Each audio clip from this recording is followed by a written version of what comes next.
Hello दोस्तों, स्वागत है आप सबका आपके इस अपने यूट्यूब चैनल पर।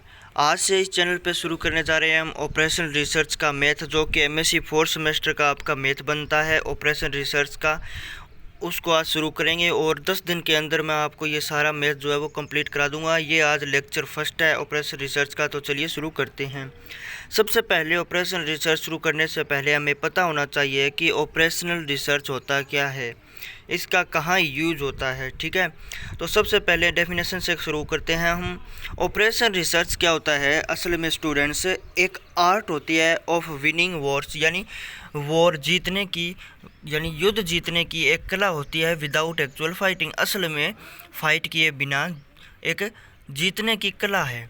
यानी हम कह सकते हैं कि जैसे कि ये कोई ज़रूरी नहीं है कि युद्ध ही जीतें, वही ऑपरेशन रिसर्च है। यानी स्ट्रेटजी कह सकते हैं हम किसी भी चीज़ को करने से पहले। जैसे कि हमें अगर कोई बिज़नेस करना चाहते हैं तो उसको करने से पहले हम स्ट्रेटजी बनाते हैं कि किस प्रकार से हमें फ़ायदा होगा। उसी को क्या है ऑपरेशन रिसर्च कहते हैं। वो एक एग्जांपल हो जाता है ऑपरेशनल रिसर्च का। ठीक है, जैसे जब द्वितीय विश्व युद्ध यानी सेकेंड वर्ल्ड वॉर हुआ था, उस समय क्या हुआ था कि जो सेना थी उनके पास हथियार कम पड़ रहे थे और सैनिक सामने वाली सेना के पास ज़्यादा थे, तो उनको किस प्रकार से मारा जाए। तो वहाँ पे क्या है कि ऑपरेशन रिसर्च का यूज़ हुआ और कम हथियारों का यूज़ करके ज़्यादा से ज़्यादा सैनिकों को मारा गया। अगर आप इसको डीपली समझना चाहते हैं तो ऊपर यहाँ पे एक लिंक आया है, उस लिंक पे क्लिक करके आप मेरा पहले का ये वीडियो देख सकते हैं। ऑपरेशन रिसर्च पर बनाया हुआ वीडियो है और जिसमें सब कुछ मैंने समझाया है। तो आगे हम करते हैं लीनियर प्रोग्रामिंग। लीनियर प्रोग्रामिंग क्या होती है स्टूडेंट्स? लीनियर प्रोग्रामिंग एक मैथमेटिकली टेक्निक होती है for determine the optimum solution obtaining a particular objective when there are alternative use of resources। यानी क्या है alternative use of resources हो तो हमें क्या है पर्टिकुलर सॉल्यूशन निकालने होते हैं, ऑप्टिमल सॉल्यूशन निकालना होता है। एंड द ऑब्जेक्टिव में बी कॉस्ट मिनिमाइजेशन और प्रॉफिट मैक्सिमाइजेशन। यानी जो ऑब्जेक्टिव फंक्शन हमारे पास आता है वो क्या है, मिनिमाइजेशन का भी हो सकता है और मैक्सिमाइजेशन का भी हो सकता है। ये किस प्रकार से हो सकता है, क्योंकि जैसे अगर हम एग्जांपल लें, जैसे कोई बिजनेस कर रहा है कोई बंदा, तो उसमें क्या है प्रॉफिट भी हो सकता है, क्योंकि वो अपना क्या है प्रॉफिट करना चाहेगा। जैसे आप अगर बिजनेस करोगे तो क्या चाहोगे कि हमें ज़्यादा से ज़्यादा प्रॉफिट हो। ठीक है, तो प्रॉफिट मतलब मैक्सिमम करना चाहेंगे, और जो लॉस है यानी कॉस्ट, जो जितनी कम कॉस्ट होगी उतना ही ज़्यादा प्रॉफिट होएगा। तो कॉस्ट को हम मिनिमम रखेंगे और प्रॉफिट को मैक्सिमम रखेंगे। यानी ऑब्जेक्टिव फंक्शन जो है वो क्या है, कॉस्ट मिनिमाइजेशन होगा और प्रॉफिट मैक्सिमाइजेशन होगा। The word linear means, linear का क्या मतलब है, यहाँ पे लीनियर प्रोग्रामिंग नाम आया है तो लीनियर का क्या मतलब है? इसका मतलब है कि the relationship are represented by the straight line. यानी जो रिलेशनशिप है इनके बीच में वो स्ट्रेट लाइन से शो होएगी ax प्लस में by is equal to c से। ठीक है, द वर्ड प्रोग्रामिंग, और प्रोग्रामिंग जो आया है उसका क्या मतलब है? इसका मतलब है कि is concern with optimal allocation of limited resources. यानी जो प्रोग्रामिंग का मतलब यहाँ पे आता है कि जो रिसोर्सेज है वो लिमिटेड है ऑप्टिमल एलोकेशन के लिए। ठीक है, अब हमारे पास आगे बात आती है लीनियर फंक्शन। लीनियर फंक्शन क्या होता है? तो लीनियर और नॉन लीनियर आपको पता है दो टाइप के फंक्शन होते हैं। लीनियर फंक्शन हम कह सकते हैं वो फंक्शन होता है जैसे अगर पावर जिसमें है एक हो। ठीक है, एग्जांपल के लिए हम कह सकते हैं कि 3x प्लस में 2y इक्वल टू 7, ये एक लीनियर फंक्शन हो गया। और अगर पावर एक से ज़्यादा हो एक टर्म के अंदर, यानी 3x की पावर 3/2 कह सकते हैं, हम एग्जांपल रख सकते हैं, प्लस में 2y इक्वल टू है 7, तो यानी यहाँ पे x की पावर 3/2 है, यानी एक से ज़्यादा है, तो ये हो गया नॉन लीनियर फंक्शन। और अगर पावर एक होती हर टर्म में तो वो क्या होता, लीनियर फंक्शन। आप समझ गए होंगे। आगे हम बात करेंगे ऑब्जेक्टिव फंक्शन की। ऑब्जेक्टिव फंक्शन क्या होता है? It is a linear function. यानी ऑब्जेक्टिव फंक्शन क्या होता है? एक लीनियर फंक्शन होता है of decision variable. Decision variable का फंक्शन होता है जैसे z इज इक्वल टू है x1 प्लस में x2 is the most typical form of the objective function. ये मोस्ट टिपिकल फॉर्म है ऑब्जेक्टिव फंक्शंस की आर मैक्सिमाइज फंक्शन और मिनिमाइज फंक्शन के लिए। क्योंकि मैंने आपको पहले ही बता दिया था कि जो ऑब्जेक्टिव फंक्शन है या तो मिनिमम होगा या मैक्सिमम के लिए होगा। ठीक है, अब बात आती है कंस्ट्रेंट्स क्या होती है। कंस्ट्रेंट्स क्या होती है कि जो ऑब्जेक्टिव फंक्शन होता है किसके रिस्पेक्ट में जो है वो वेरी करता है, यानी क्या है, these are the linear equation arising out the practical limitations. Practical यानी क्या, कंस्टेंट का मतलब क्या है, बाधाएं कह सकते हैं, यानी एक लिमिटेशन होती है जिसके हिसाब से जो फंक्शन है वो वर्क करता है। तो the mathematically form of constant are F X less than equal है बी और F X greater than equal है बी, और क्या होता है एफ एक्स इक्वल है बी के। ठीक है, तो स्टूडेंट्स अब बात आती है फिजिबल सॉल्यूशन की।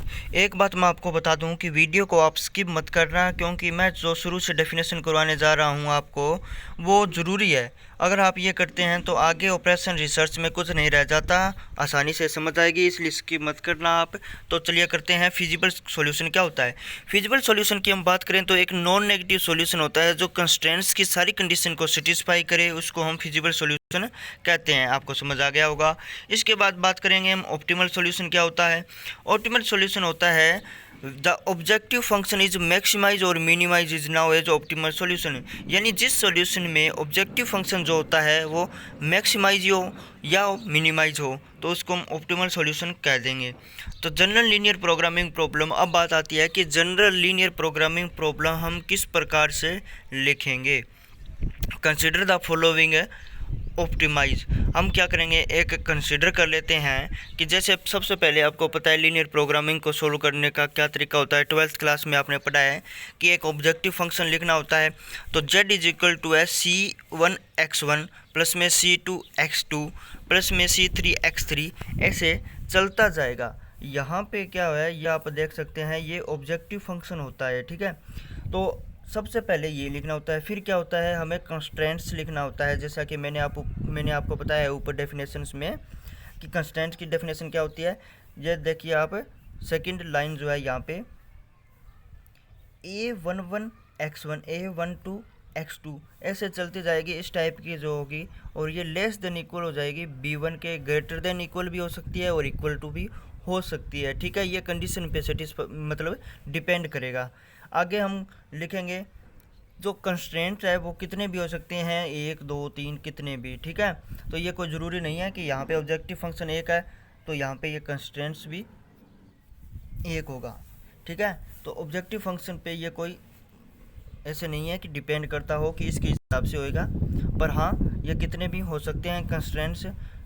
आगे हम देखते हैं कि ये कहाँ तक होंगे। यहाँ m तक दे रखा है, इसमें ये n तक भी हो सकते हैं, यानी 5 लाइन 6 लाइन, यानी कंस्ट्रेंट जो है वो 5 हो सकते हैं, 6 हो सकती है, कंडीशन 2 भी हो सकती है। और अगर हम इनको इकट्ठा लिखना चाहें समीशन के फॉर्म में तो z इज इक्वल टू क्या होता है, समीशन i बराबर 1 to n cj xj, यानी अगर हम आई की वैल्यू 1 2 3 ऐसे पुट करते जाएंगे तो हमारे पास ये सेम कंडीशन है जो जेड की यहाँ पर आई है, c1x1 c2x2 ये आ जाएगी। और सेम उसी टाइप से हम क्या है, इनको कंस्ट्रेंट्स को भी लिख सकते हैं।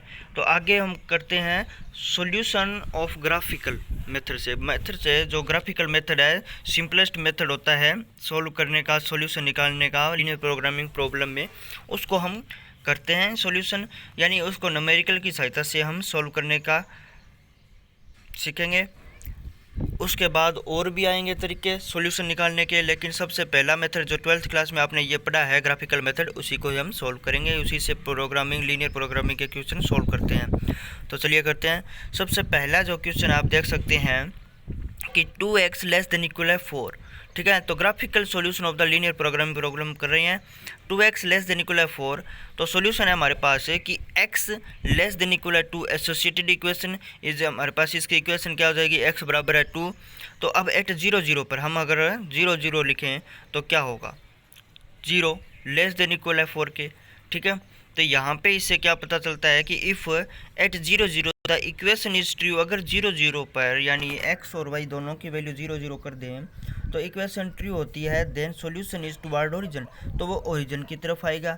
यानी अगर कंडीशन जो हमें दी हुई है वो सेटिस्फाई हो जाए 0 0 पर, तो वो क्या होएगा, जो लाइन बनेगी वो ओरिजिन की तरफ बनेगी। ठीक है, और अगर फॉल्स होती है तो वो क्या है, ओरिजिन से आउटर साइड की बनेगी, यानी अवे फ्रॉम द ओरिजिन।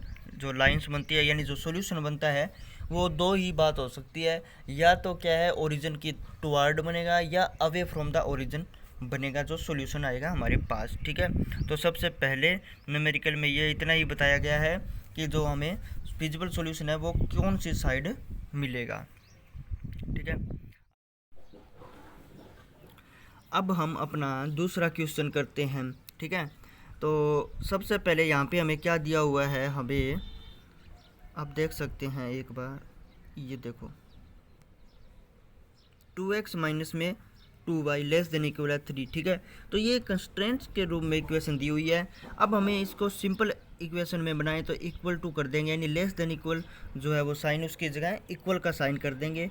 फिर हम क्या करेंगे कि at y is equal to 0, अगर हम y की वैल्यू इस इक्वेशन में y की वैल्यू 0 रखें तो हमारे पास x की वैल्यू आ जाती है 3/2। ठीक है, तो ये हो जाएगा एक, अगर x की वैल्यू हम 0 कर दें इसमें तो y की वैल्यू हमारे पास ये हो जाएगी, क्या है हमारे पास वैल्यू, y की वैल्यू हमारे पास है -3/2 आ जाएगी, तो ये हम यहाँ पे लिख सकते हैं।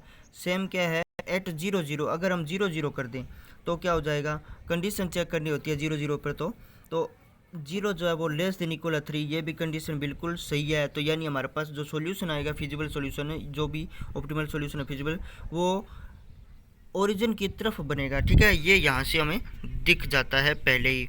अब हम जो है वो पॉइंट्स को रखते हैं और इनको क्या है ड्रा करते हैं। ये आपको आता ही है कि किस प्रकार से हम ड्रा करते हैं। एक तो ये बना लिया हमने, यहाँ पे मैं दिखा सकता हूँ आपको, ये ड्रा हो गया, एक ये पॉइंट ड्रा हो गया। यहाँ से जो है इनकी आपस में हम ये ऐसे एक लाइन खींच दी, और ऊपर हमें पता है कि कंडीशन जो है वो ट्रू है, ये पहले ही बता रखा है। यहाँ पर ये देखिए ये कंडीशन ट्रू है, तो मतलब ओरिजिन की तरफ बनेगा सॉल्यूशन। तो ये यहाँ पे आप देख सकते हैं, ये ओरिजिन की तरफ बनाया हुआ है सॉल्यूशन। बस इतना सा ही इसमें करना होता है ग्राफिकल मेथड में, और ये सोल्व हो गया। फिर क्या होता है, इसका सॉल्यूशन निकालना होता है स्टूडेंट्स। सॉल्यूशन हम किस प्रकार से निकालेंगे वो मैं अगले अपने क्वेश्चन में बताऊँगा। तो चलिए करते हैं हम अपना नेक्स्ट। कॉर्नर पॉइंट क्या होता है, क्योंकि यहाँ पे जो स्टूडेंट्स है मैं सीरियल वाइज करा रहा हूँ आपको, जो मैं यहाँ पे करवा रहा हूँ वो एकदम लाइन वाइज चल रहा है सारा सिलेबस, कोई भी आगे पीछे सिलेबस नहीं है। तो मैं ये नहीं है कि यहाँ पे बीच में ही आपको सब कुछ बता दूँ और सब मिक्स हो ना कर दूँ, ये मैं थोड़ा ध्यान रख रहा हूँ। तो आगे आता है कॉर्नर पॉइंट का। कॉर्नर पॉइंट हम किस प्रकार से पता करते हैं कि कौन से कॉर्नर पॉइंट, जैसे यहाँ पे a point of the solution region where two of its boundary line are intersect, यानी कोई भी पॉइंट ऑफ सॉल्यूशन रीजन का पॉइंट जहाँ पे दो जो बाउंड्री लाइन है वो इंटरसेक्ट करे, उनको ही क्या कहते हैं, कॉर्नर पॉइंट कहते हैं। अगर मैं इस ऊपर वाले से मैं समझाऊँ तो यहाँ पे देखो आप, ये दो लाइन है, ये यहाँ पे ये बीच वाला पॉइंट है, यहाँ पे दो लाइन इंटरसेक्ट कर रही है, तो ये जो पॉइंट बनेगा यहाँ पे कौन सा पॉइंट बनेगा। ठीक है, इस पॉइंट को हम क्या कहेंगे, कॉर्नर पॉइंट कहेंगे। ठीक है, और ऊपर वाले में भी देख सकते हैं एक यहाँ पे भी बना है। तो स्टूडेंट्स कॉर्नर पॉइंट की आप डेफिनेशन आप समझ गए होंगे। अब एग्जांपल करते हैं एक, हमें दिया हुआ है maximise z is equal to x1 plus में 3x2। मैंने पहले आपको बताया है कि जो ऑब्जेक्टिव फंक्शन यहाँ पे z हमारे पास दिया हुआ है, ये या तो मैक्सिमम में होगा या मिनिमम में होगा। ये किसके सब्जेक्ट टू कंस्ट्रेंट है, हमारे पास है x1 माइनस में x2 लेस देन इक्वल है 5, x1 ग्रेटर देन इक्वल है 2 और x2 लेस देन इक्वल है 5 and x1 x2 greater than equal है 0। इसका क्या मतलब हुआ, इसका मतलब ये हुआ कि ये x1 और x2 जो है वो ग्रेटर देन इक्वल है 0 के, यानी नॉन नेगेटिव रिस्ट्रिक्शन है। तो सॉल्यूशन क्या होता है इसका, सबसे पहले हमें क्या करता है, गिवन दैट x1 माइनस में x2 लेस देन इक्वल है 5, हमें ये कंस्ट्रेंट दिया हुआ है, तो इसकी एक इक्वेशन बनाते हैं। तो क्या बनेगी इक्वेशन, इको जो लेस देन इक्वल है इसको हम इक्वल में कन्वर्ट कर देंगे। तो x1 माइनस में x2 लेस देन इक्वल था, इसके लिए इक्वल हो गया 5 के।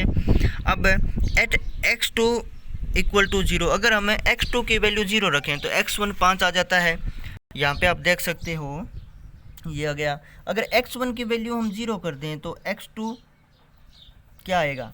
ठीक है, यहाँ पे ये जो है वो गलत लिखा हुआ है, यहाँ पे x2 आना था ये। ठीक है, तो x1 की वैल्यू हम 0 रख दें तो x2 आ जाएगा हमारे पास -5, ये आप देख सकते हैं। ठीक है, अब एसोसिएटेड इक्वेशन हमें 3 इक्वेशन दी हुई है, आप देख सकते हैं कंस्टेंट 3 दे रखे हैं, एक ये और एक ये वाली कंडीशन, ठीक है। तो हम दूसरा देखते हैं, हमें x1 ग्रेटर देन इक्वल है 2 के। तो ये इसके लिए हम क्या इसकी इक्वेशन बनाएंगे, तो इक्वल टू कर देंगे, यानी 2 और 0 पर है। और x2 लेस देन इक्वल है 5, इसके लिए इक्वेशन बनेगी x2 इज इक्वल टू है 5 के। अब हमारे पास हम देख सकते हैं कि सॉल्यूशन जो है वो कौन सी साइड बनेगा। जो हमारे पास कंस्टेंट दिया हुआ है, ठीक है, तीनों कंस्टेंट, इनमें हम 0 0 0 रख के देखते हैं। तो हमारे पास क्या होता है कि 0 माइनस में 0, जो हमारे पास पहली कंडीशन है ये, इसमें हम 0 रखते हैं x1 और x2 दोनों की जगह। तो क्या हो जाएगा, 0 लेस देन इक्वल हो जाएगा 5 के। बात सही है कि 0 हमेशा 5 से जो है वो छोटा ही होएगा या इक्वल होएगा, तो मतलब कंडीशन जो है वो ट्रू होएगी। सेम हम देखते हैं कि x1 ग्रेटर देन इक्वल है 2, हमें ये दिया हुआ है, ठीक है। तो अब x1 की जगह हम 0 रख दें तो क्या हो जाएगा, ये कंडीशन फॉल हो जाएगी। फॉल्स कैसे हो जाएगी कि 0 ग्रेटर देन इक्वल टू थोड़ी होता है। तीसरी अगर हम देखें कंडीशन, जो कंडीशन रिस्ट्रिक्शन दे रखी है x2 लेस देन इक्वल है 5, इसमें हम x2 की वैल्यू 0 रखेंगे तो क्या हो जाएगा, 0 जो है वो 5 से हमेशा छोटा होता है, तो मतलब ये ट्रू होती है। तो यानी सिर्फ एक लाइन जो है वो आउटवर्ड होगी, बाकी दो जो बनेगी वो इनवर्ड ही बनेगी, ठीक है। तो कॉर्नर पॉइंट यहाँ पे हमारे पास बी पॉइंट क्या हो जाएगा, x1 इक्वल टू है 2, x2 इक्वल टू है 5, यानी 2 और 5 हमारे पास क्या है, कॉर्नर पॉइंट बन गया। For the corner point intersection line x1 minus में x2 इक्वल टू है 5 और x2 बराबर है 5 के, ठीक है। तो कॉर्नर पॉइंट ये बन गए। इस टाइप से हम देख सकते हैं यहाँ पे x1 माइनस में x2 इक्वल टू है 5 के और x2 इक्वल टू है 5 के। क्यों, क्योंकि हमारे पास यहाँ पे क्या हुआ है कि जो हमने वैल्यू रखी थी, ठीक है, किसकी वैल्यू हमने रखी थी x1 की 0, यहाँ पे हमारे पास 5 आ गया। अब x1 माइनस में यहाँ x2 की वैल्यू 5 आई है, तो 5 हमने रख दी, तो इक्वल टू है 5 के, यानी x1 बराबर 10 आ गया। तो 10 और 5 हमारे पास कॉर्नर पॉइंट और आ गए। अब for maximum z is equal to है x1 प्लस में 3x2, यहाँ पे हम करते हैं z की वैल्यू। अब हमारे पास जो पॉइंट आए थे उनको हम पुट करते हैं इस z में, तो देखते हैं मैक्सिमाइज किस में होएगा। यहाँ पे किस प्रकार से हम पुट करेंगे स्टूडेंट्स, मैं आपको अभी बताता हूँ। जैसे हमारे पास ये z दिया हुआ है, ठीक है। अब हमारे पास जो पॉइंट है 2 और 0 पॉइंट हमारे पास, जैसे मैं यहाँ पे बताता हूँ किस प्रकार से ये पॉइंट आए हैं। ये देखिए पॉइंट यहाँ पे जो हमने 4 इक्वेशन बनाई थी, 3 इक्वेशन है, उनसे ये बनते हैं पॉइंट, ठीक है। ये पॉइंट्स, इन पॉइंट्स का यूज करके जो ये सर्कल बनाए हैं, इन सब पॉइंट्स का हमें यूज करना है। यूज कहाँ करना है स्टूडेंट्स, यूज हमें ऑब्जेक्टिव फंक्शन में करना है x1 और x2 की जगह। जैसे पुट 2,0 किस में करते हैं, ऑब्जेक्टिव फंक्शन में यूज हमारे पास है, तो 0 कर देंगे x2 की जगह, तो यहाँ z इज इक्वल टू 2 आ जाएगा, ठीक है। सेम ऐसे 5 आ जाएगा, इसमें 14 आ जाएगा, इसमें 25। हमें क्या करना था, हमें मैक्सिमम करना था स्टूडेंट्स, फॉर मैक्सिमम। तो हमारे पास है मैक्सिमम 10 और 5 पे आया, यानी कितना आया 25। बस यही हमारा जो है वो सॉल्यूशन है कि हमारे पास उन पॉइंट्स पे आंसर इतना आएगा, तो हमारा सॉल्यूशन हो जाएगा वो। स्टूडेंट्स अपना फर्स्ट लेक्चर बस यही रहेगा आज का। तो आपके लिए मैं एक न्यूमेरिकल छोड़ रहा हूँ, आप इसको सॉल्व करना, और नेक्स्ट लेक्चर में हम आगे का करेंगे ऑपरेशनल रिसर्च का। एमएससी 4th सेमेस्टर का अपना यही ऐसे कंटिन्यू चलता रहेगा, और 5-10 दिन के अंदर मैं कंप्लीट ये मैथ आपको करवा दूंगा, ठीक है। अगर आप इस चैनल पर नए हो तो चैनल को सब्सक्राइब करें। धन्यवाद।